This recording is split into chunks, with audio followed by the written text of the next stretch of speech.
Greetings, my name is Monty Martin. And I'm Kelly McLaughlin. And we are the Dungeon Dudes. And this is the final video in our series where we've been tier ranking the subclasses available in the Grim Hollow Player's Guide. We're taking a look at the subclasses available for Warlocks and Wizards. There's a lot to discuss today, so let's get rolling. If you look up on screen right now, you're going to see the criteria that we use to rank the subclasses. We are pitting the subclasses against each other and not those of other classes, although we might talk about other classes if it feels really relevant to the conversation, but that's not a major component. What we're generally looking for is if we give something an S tier, that means that it is the best of the best. It is going to excel in all pillars of play, and you should definitely consider taking it. A tier subclasses are going to be really great options that are almost always going to be beneficial to the people playing them. A B tier subclass is an option that depends on the build, the campaign, or the party composition. The powers and abilities might be very useful, but it entirely depends on how often they come up based on many factors. A C tier subclass, on the other hand, is really niche in its abilities. It's not that these abilities are bad, although sometimes they are. It's that they often don't come up in common adventuring scenarios or scenarios that are quite rare. Sometimes the features are just pretty mid overall. Whereas a D tier subclass is one that you should strongly reconsider before you take it. D tier subclasses often have features that simply don't work or will never come up in play, or in some cases, taking a D tier subclass is like not having a subclass at all with how rarely those features come up or the sacrifices that you have to make to use them. Kelly and I try to consider all pillars of play when we do rank the subclasses: combat, exploration, and social interaction, although many subclasses tend to have pretty combat-oriented features in general, with most of the non-combat and with many subclasses giving ribbons that work in non-combat scenarios that are a little hard to evaluate. We did write one of the subclasses in the book today, so we're only going to be slightly biased. Just a little. As a final disclaimer, this is a third-party product. The Grim Hollow setting is created by Ghostfire Gaming. It is their campaign setting, and this is from the player's guide of that setting. The third-party products that we're looking at were designed by a lot of amazing writers, authors, and creators, and a lot of them are our friends, and we even wrote some of the ones in this book. Because of that, although we are mildly biased on obviously our own, we also are trying to be as fair and polite as possible when reviewing these. No matter what we rank a subclass, we want to speak to how much work and dedication went into bringing these subclasses to life. How we know from experience that when you are playtesting and going through all of the things involved in creating a subclass for print, that it's a lot of work, and you can have fun playing any subclass you want. Whether we give it a D tier or an S tier, there's a good chance that if it speaks to you and you enjoy it, you can have fun playing it. And so we're going to give our constructive feedback and our rankings on these subclasses. But if you are going to be commenting in our comments section, then make sure that you are also being constructive and as kind as possible to the amazing creators that poured a lot of work into these. Ghostfire Gaming didn't sponsor this episode. We're just reviewing this because this was the top request for third-party books that we look at and tier rank. This is the end of the subclasses in the Grim Hollow Player's Guide, so we would love to hear from you as well in the comments what other third-party supplements with great subclasses we should take a look at for future tier ranking videos.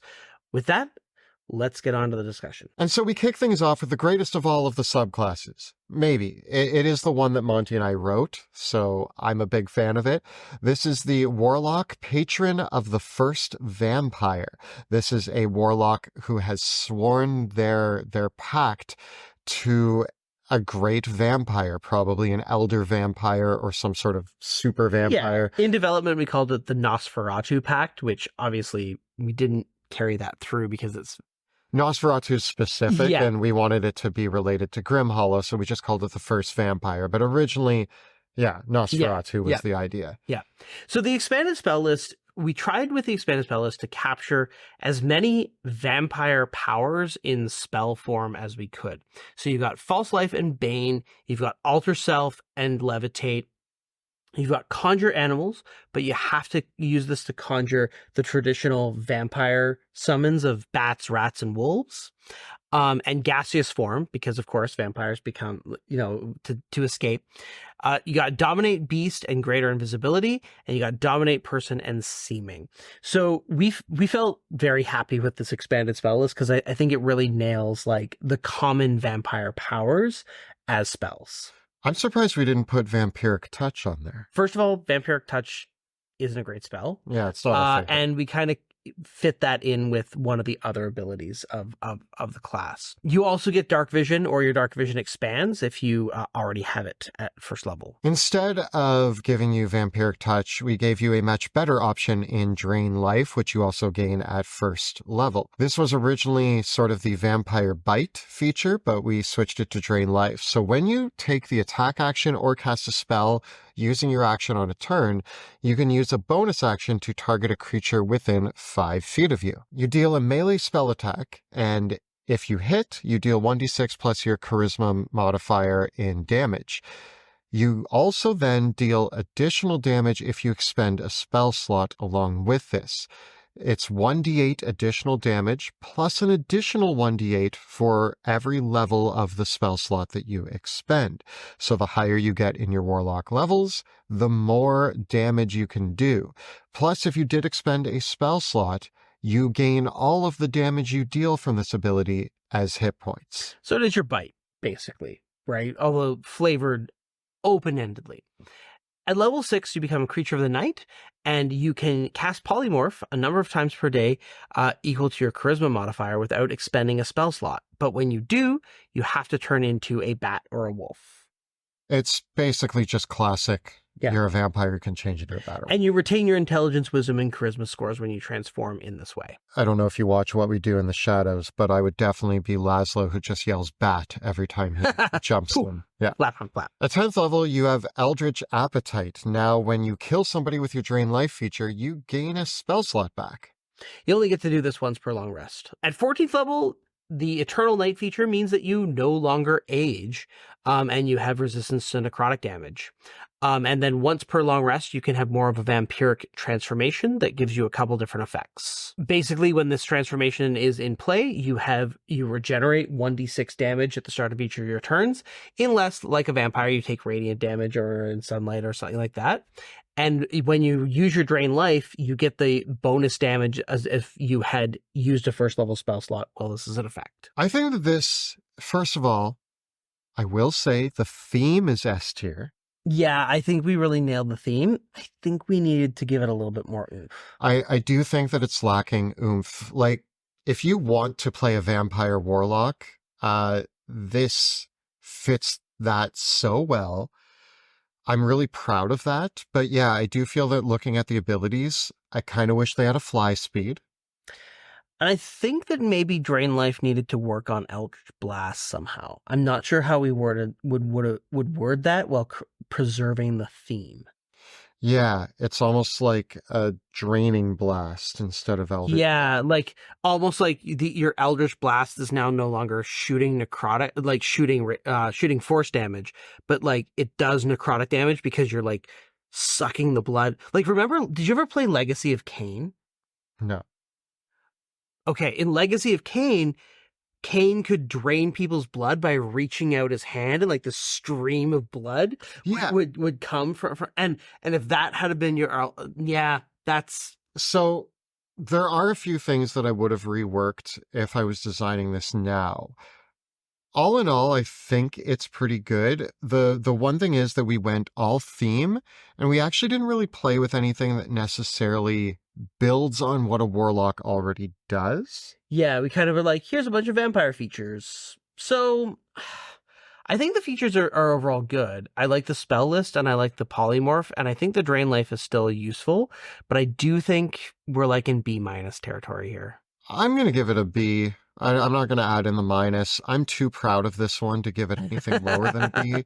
Again, I am a little emo boy. Yeah. And I love vampires, and I would play this Warlock in a heartbeat because I get to be that, like, there's always not necessarily the thrall, but you're like the lesser vampire, but the one who Yeah. still has power.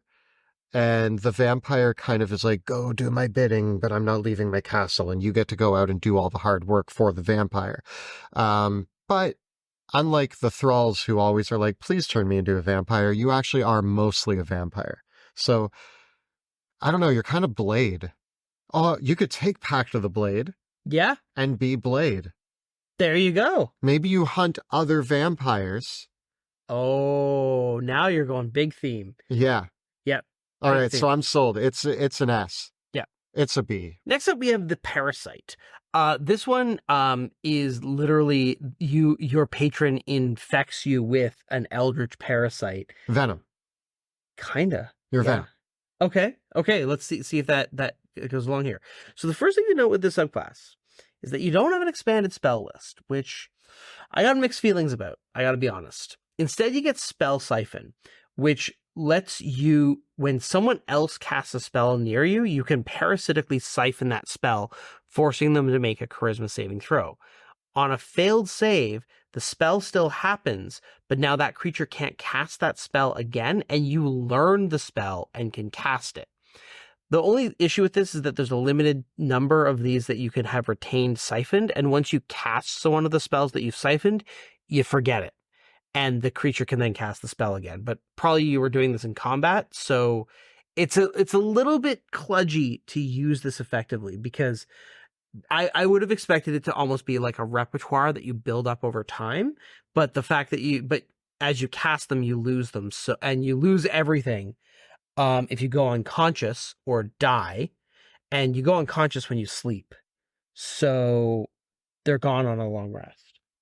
It's a very wordy ability, and I kind of would have just rather had an expanded spell list. Yeah, and I think that there's a lot of very parasitic feeling expanded spells. I think I've seen a couple people attempt to do things where the Warlock doesn't get an expanded spell list. I think you really gotta be. I think there's a time and a place to do that, but I think a lot of players expect the expanded spell list, and it's a place where you build a lot of themes.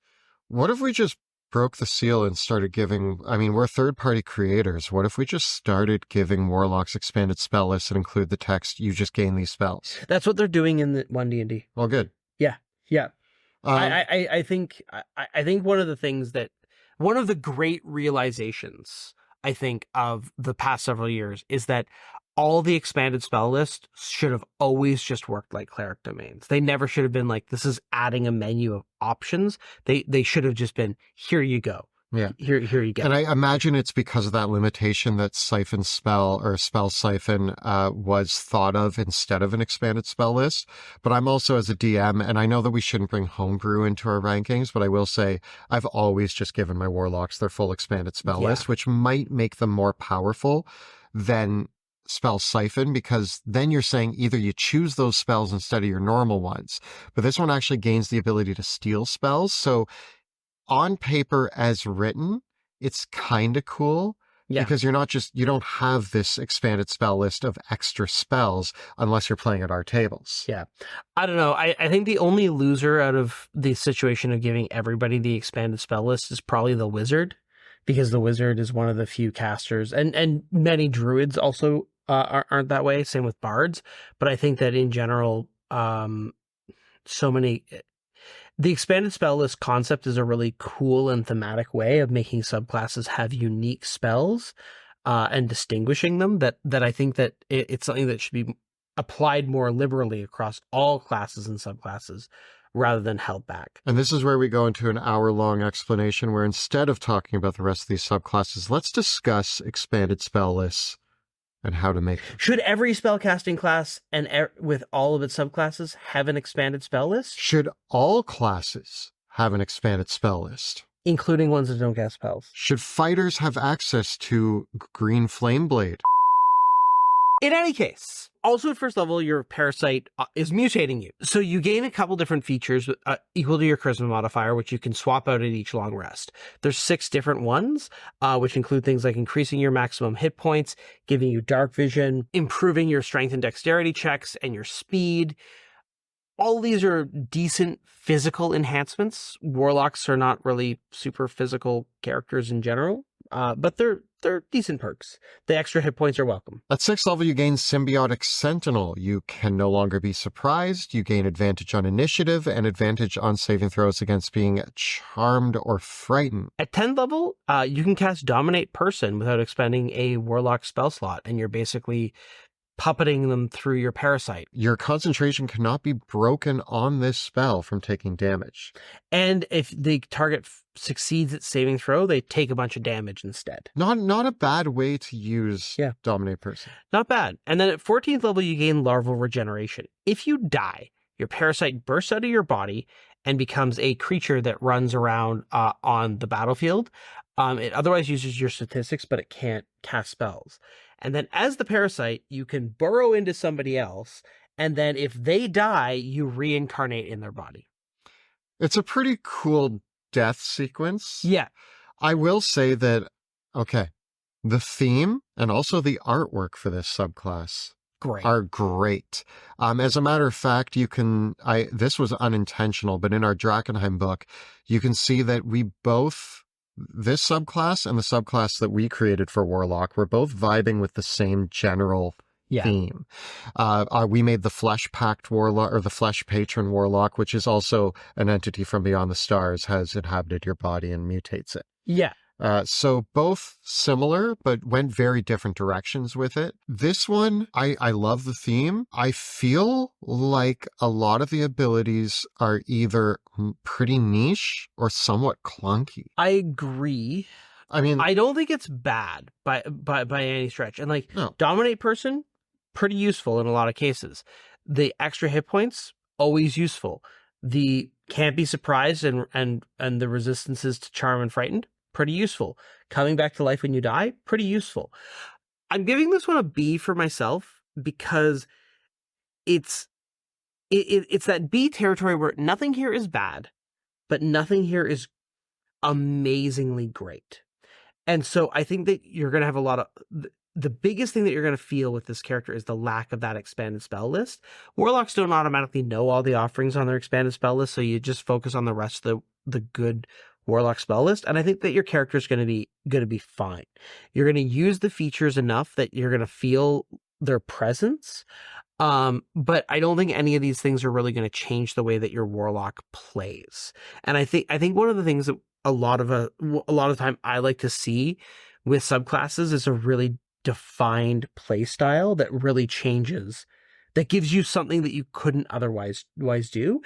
And I see a lot of passive effects that are great, solid, but not as much that I can actively do. I'll give it a B minus. That's kind of just still a B, but for me, it's a low B. I agree with you. I was considering giving it a C, but there isn't really anything here that's bad.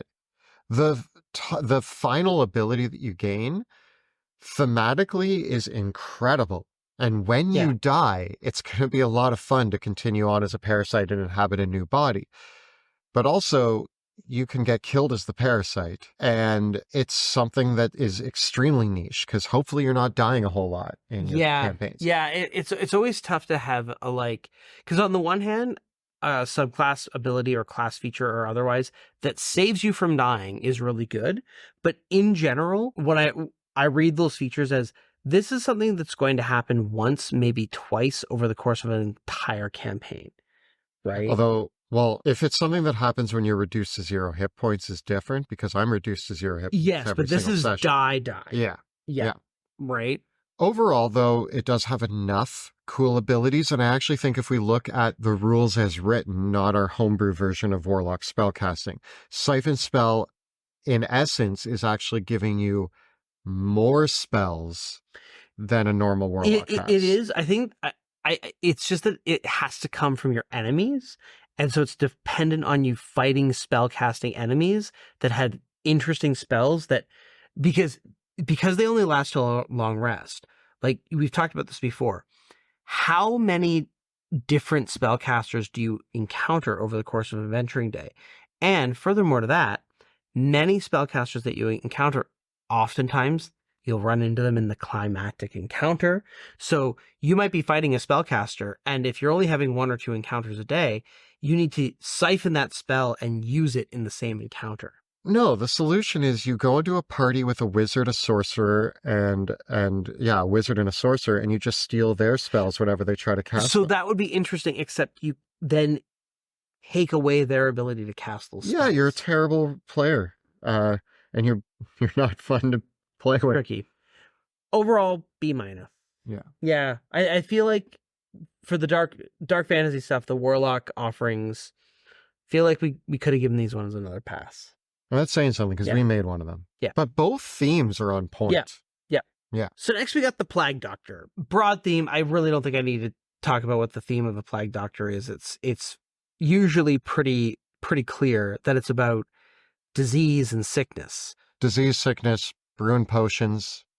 This subclass, though, is less about disease, and I feel like more about making potions. Yeah. They're more the alchemists than they are the Plague Doctor. Yeah. And let's talk about why.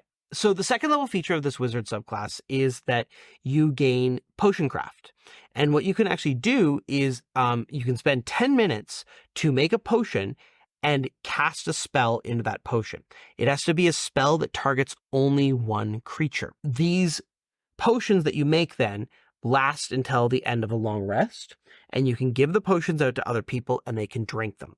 And then when they drink them, the spell affects them as if you'd cast the spell on them.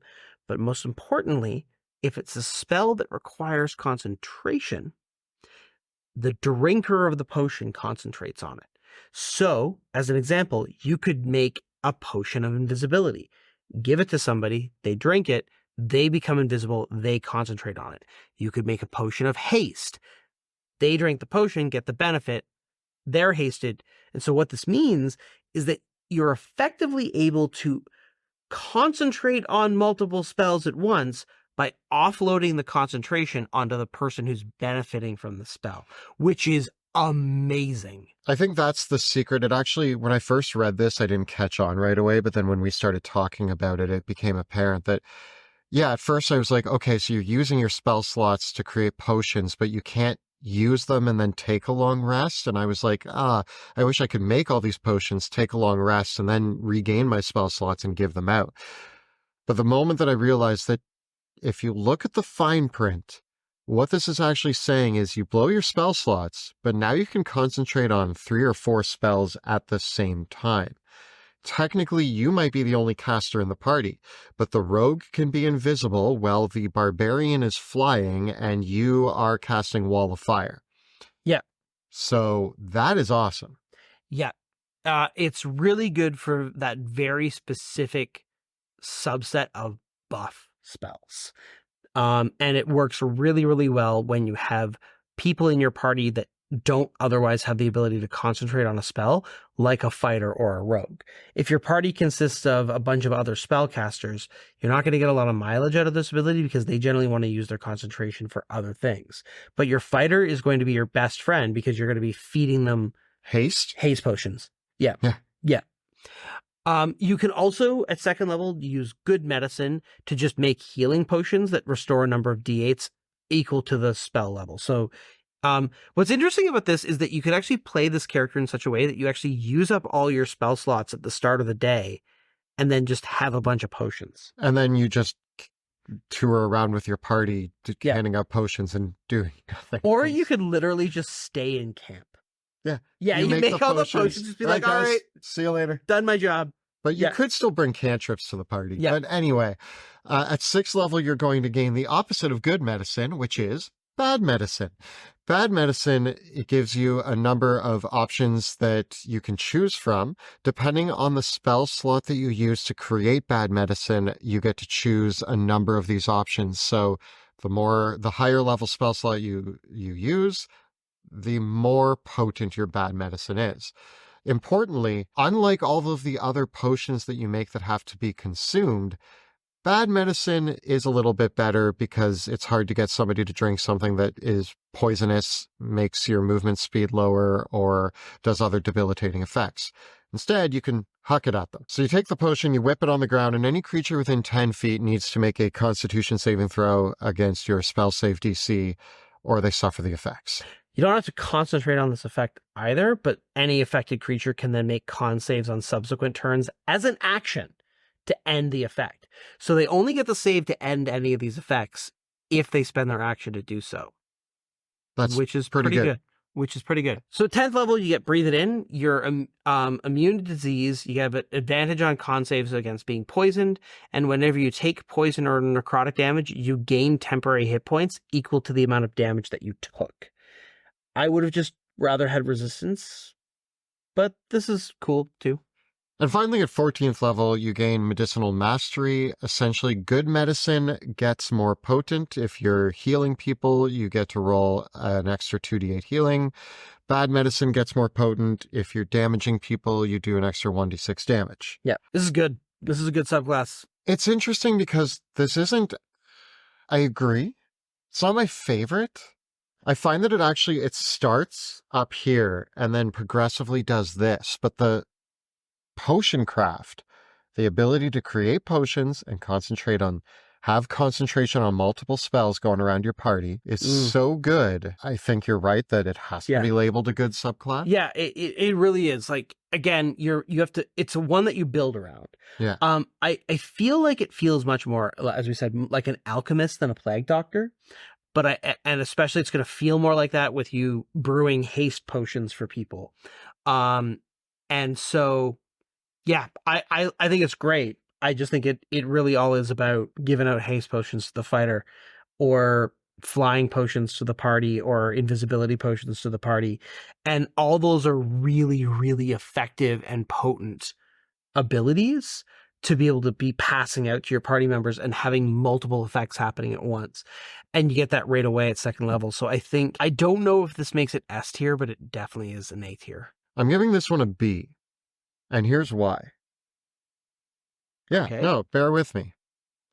It's B because that's not going to apply to every party composition. What if you don't have a fighter? What if you're a wizard, a sorcerer, a warlock, and a druid? What if you're, a paladin, or like anybody else who's already concentrating on spells? Also, you have to build this character to take the spells. I still think it's good. You're allowed to. I'm just telling you what I'm giving it and why. Okay. You're allowed to think it's an A borderline S. I think it's a B borderline A. And that's because it entirely depends on your spell choices. If you are playing this character, you need to pick spells that are single target buffs for your party that they can consume. Yeah. And you need to make sure that the rest of your party doesn't have other things that they want to do with their concentration. If they do, then they're not the right targets for your potions. Okay, fair enough. So that's my reason for it being a B. It's a strong B, but there's a lot of factors on whether playing this Plague Doctor at the table is going to be really powerful, or, oh man, I picked the wrong subclass because I'm in the wrong party and I picked the wrong spells and I'm silly. Finally, we come to the School of Sangromancy. This subclass is all about enhancing the new Sangromancy spells included in the book. There are about somewhere between around 20 Sangromancy spells that were created for Grimhollow. And, not all of them are normally available to the wizards. One of the very first elements of the subclass is that you can learn any of the Sangromancy spells. So you got access to the entire list. The basic idea with the Sangromancy spells is that all of them require you to expend hit dice as part of casting the spell. And then the potency of the Sangromancy spell is kind of dependent on the hit dice that you used. So as an example of this, one of my favorite Sangromancy spells is a 4th level spell called Circle of Scarlet. And it's basically a blood magic fireball that does a number of it does 4 dice of damage, but the dice are equal to whatever your hit die size is. And it does that damage whether or not the targets succeed or fail or save.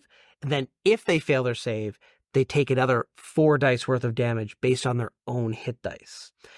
I really like that spell, but of course you can see how the wizard with its little d6 hit die is not too happy with that spell compared to maybe a class that had a d12? Enter the school of Sangromancy, where we're going to fix that. And so now that you understand the concept of Sangromancy spells, they use hit dice, they're dependent on your hit dice, you're going to see how that's changed when you play a Sangromancy wizard. So at second level, you gain full-blooded. You gain a pool of d12s, and the pool is equal to 1 plus your wizard level. And your pool regains all expended dice when you finish a long rest. And you're going to use this pool of d12s in place of your hit dice for Sangromancy. It's worth noting that you can use these d12s, or you can still use your regular d6s. So now, again, Circle of Scarlet just got its damage doubled. It went from d6s to d12s. Yeah. And if you're short, or you want to, you for something like Circle of Scarlet, you could use 2d12 and 2d6. I don't know if you can mix and match. With the way this is worded, it's not clear. It's my blood. You can't tell me what to do with it. At level 6, you get your hit point maximum increases by your wizard level, basically. It's that hit point maximum increases by 6, and then, because it's 6th level, and then 1 for every level you gain. And you regain a number of hit points equal to the spell level whenever you cast a Sangromancy spell, which matters because I think some Sangromancy spells do hurt you. Yeah, and so this means that now not only do we have a better pool of hit dice to use for Sangromancy, but that we're actually empowering ourselves and healing ourselves by using Sangromancy. So we're kind of nullifying all of the negative properties of really powerful spells. Yeah. At 10th level, you gain blood for blood. Essentially, whenever you damage somebody with a spell, you can roll either one of your hit dice or one of your d12s and add that to the damage. Finally, at 14th level, once per long rest, during a short rest, you can regain half your hit dice and half your full-blooded dice. Cool.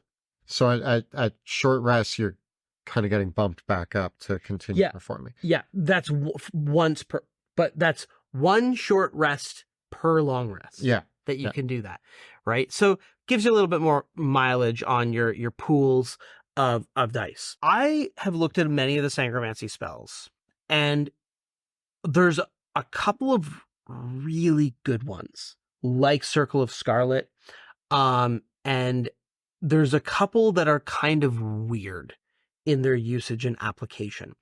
Many of the best ones are the 4th, 5th, 6th level sort of spells, but there's good ones here and there. It basically results in the 2 spells per level exist for Sangromancy. And so in that regard, the strength of this subclass is really down to how good do you think the Sangromancy spells are? And I think for that reason, so technically speaking, and we're going to get to my ranking, but this feels like if you are playing in a Grim Hollow setting and you are using all the Sangromancy spells and they are right up your alley for what you want to do, then this is a very high A wizard. But if you're playing in any other type of campaign, or if you wanted to do anything else that wasn't Sangromancy, you don't have a subclass.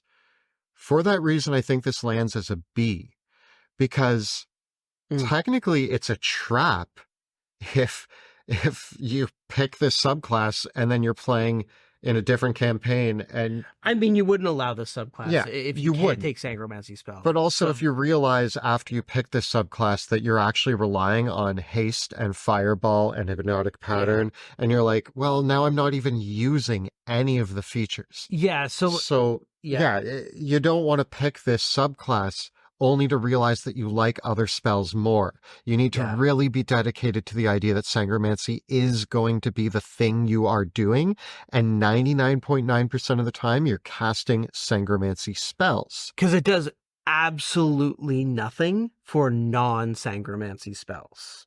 Yeah. Right? So anyone considering the subclass, it's worthwhile reading through all the Sangromancy spells in the Grim Hollow book and going, do I like these? Does this speak to is this the playstyle that speaks to me?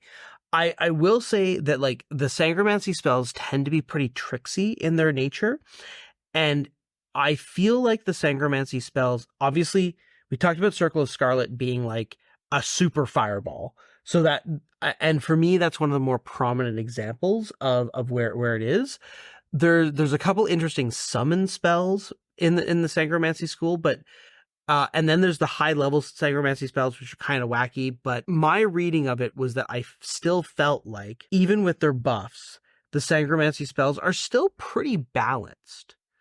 It's not like there is a utterly broken Sangromancy. Like I don't feel that there's an utterly broken Sangromancy spell that kind of immediately catapults this to the S tier. In theory, if there were more Sangromancy spells added to the game, and one of them was like super uber dominate person, but it's a 3rd level spell and it targets everybody, then yeah, right? Like, or you know, I always Blood Meteor Swarm. Blood Meteor, yeah. At 5th level. Yeah. In other words, the Sangromancy spells are good. I think that you could definitely build your character around them, and you basically have to. Like, this subclass is, I'm building my character around Sangromancy. And for that reason, it's a B. And you know what I realized? I know that you gave an A in there. I gave a B to every subclass this video. B for blood. B for blood. Yeah. Vampires, blood. Parasites are in your blood. Plague Doctors heal your blood, and Sangromancy is blood. B for blood for all of the subclasses in this video. B's across the board. B is not a bad place to be, and I think all these subclasses are playable if the theme speaks to you and you're playing in the right group dynamics. I think you're gonna have a lot of fun with any of these. I think some of them, I do think that maybe we could have tuned up the vampire a little bit. You know what I think is happening here, though? All of the subclasses in today's video are very Grim Hollow aesthetic theme. Yeah. So they're Bs because they all are very thematic for the setting. They're theme with pretty decent function that can excel probably in your Grim Hollow campaign. So that concludes our series on tier ranking the subclasses in the Grim Hollow Player's Guide. We would love to know from you what you thought of the Grim Hollow subclasses. Are you playing any of them in your games right now? Would you use any of these in your campaigns? If so, let us know about them in the comments below. Also, now that we have video evidence explaining to you which of these subclasses we wrote, we specifically would love to hear what you think of those subclasses. We're very proud of the work that we got to do. This is one of our first... This was like our first published writing job. we did these before we did Rackenheim. Yeah, this was kind of us meeting Ghostfire Gaming and seeing how the relationship was working with them. We're pretty proud of the subclasses we created. This was years ago now, but we'd love to hear your thoughts on them. Also, since we are wrapping up the Grim Hollow subclasses, what other third-party products for D&D would you like us to review the subclasses for? Please let us know about that in the comments below. The videos that we create on our channel are made possible thanks to the incredible generosity of our Patreon supporters. If you enjoy the work that we do here on YouTube, join our Patreon community. The links are right down below. And if you want to see some crazy warlocks and sorcerers and wizards and, well, few wizards, you can check out our actual play in the Worlds of Drakkenheim, which airs Tuesday evenings on our YouTube channel. You can check out all the previous episodes right up over here. And we got plenty more tier ranking videos for you to watch right up over here. Please subscribe to our channel, like this video, and ring that bell so that you never miss an episode. Thanks so much for watching. See you next time in the dungeon.